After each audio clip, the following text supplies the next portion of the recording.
The greatest hitter in baseball history. He's banned forever. How did a man with 4,256 hits end up locked out of the Hall of Fame? What scandal turned Charlie Hustle into baseball's eternal outcast? This is the tragic story of Pete Rose. It's me. You're watching this channel.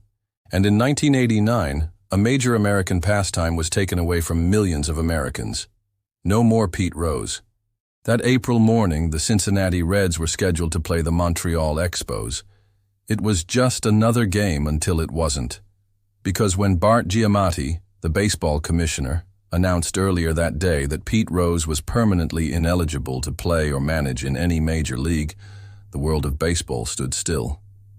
We think we know Pete Rose because of the way he played, running through the bases like every base was on fire, sliding into every base as if trying to take a piece of it home.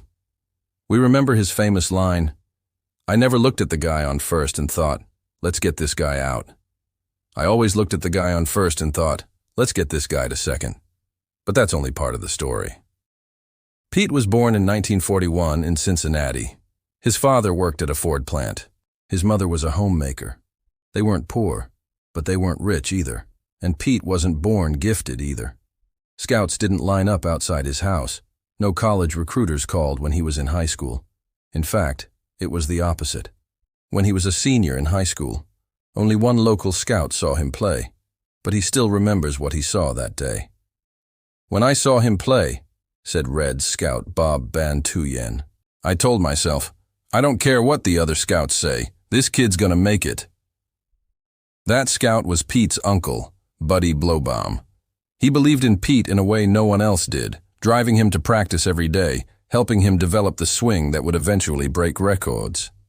One day, while practicing in the basement, Pete would swing at imaginary pitches, rounding the bases around the furniture. After that, he would take the subway downtown, get off at the West Side Market, then grab a handful of tennis balls and a bat and throw himself against the concrete steps of the building at 14th and Vine. He did this every day, even after his hands were busted and bleeding.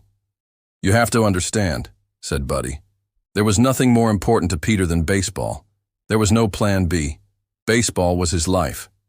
So he made sure Pete was prepared to take advantage of whatever opportunity came his way. And that opportunity came sooner than anyone expected.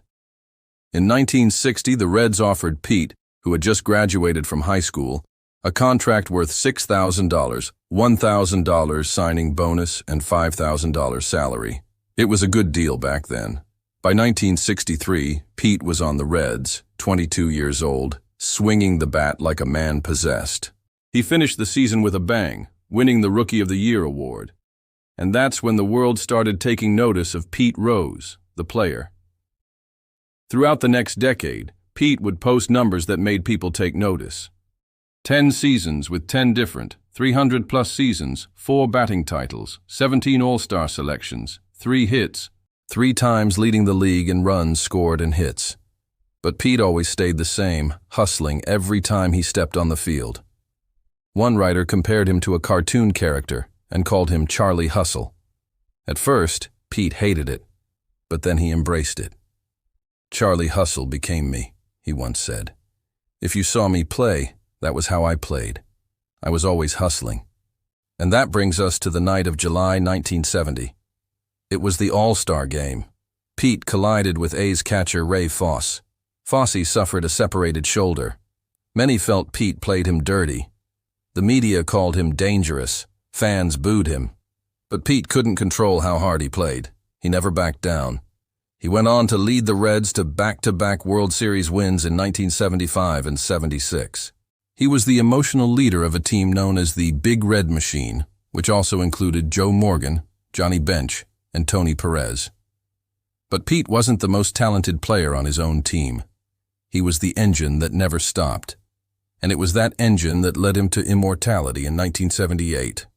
On April, Pete got his 44th straight game with a hit, breaking the record previously held by Wee Willie Keeler. That day, the crowds went wild. People all over the country stopped what they were doing to listen to the radio. Newspapers put out special editions to cover the historic day. The nation was obsessed with Pete Rose. In 1985, the baseball world stopped again. This time it was September 11th. Pete was playing for the 1985, a different team, but the crowd at Riverfront Stadium in Cincinnati knew exactly what was happening. As the game progressed, the crowd got louder. In the sixth inning, Pete came to bat. With 1 out, 2 men on, he hit a single to left field. The crowd erupted. Everyone in attendance stood up. Pete rounded the bases to the biggest ovation of his career. He broke Ty Cobb's all-time hit record with his 4,192nd hit. Afterwards, Pete's teammates mobbed him. Then he took off his helmet, looked up and pointed to the sky. He had brought his dad, who was in the final stages of cancer, to the game. That moment right there, father and son, man and boy, is one of the most emotional moments in sports history. But it was all downhill from there. 2 years later, the whispers about Pete's gambling began. Rumors swirled around him. Then in 1989, the whispers became headlines. Bart Giamatti ruled Pete permanently ineligible. He accepted his fate, telling Giamatti, "I have nothing to hide." For years, Pete maintained his innocence. Finally, in 2004, he confessed. "I was wrong," he said. "I know I'm not in the Hall of Fame, but I am in the Cincinnati Reds Hall of Fame, and I'm very honored by that. But if I could do it all over again, I wouldn't change a thing.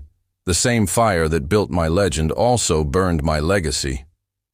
Today, his numbers remain untouchable. 4,256 hits, 3,562 games, 4,256 hits. No one will ever get close to those numbers. But Pete remains locked outside Cooperstown, forever serving baseball's unforgiving code. So I'll ask you this. Should Charlie Hustle be in the Hall of Fame? Let me know in the comments below. Thanks for watching.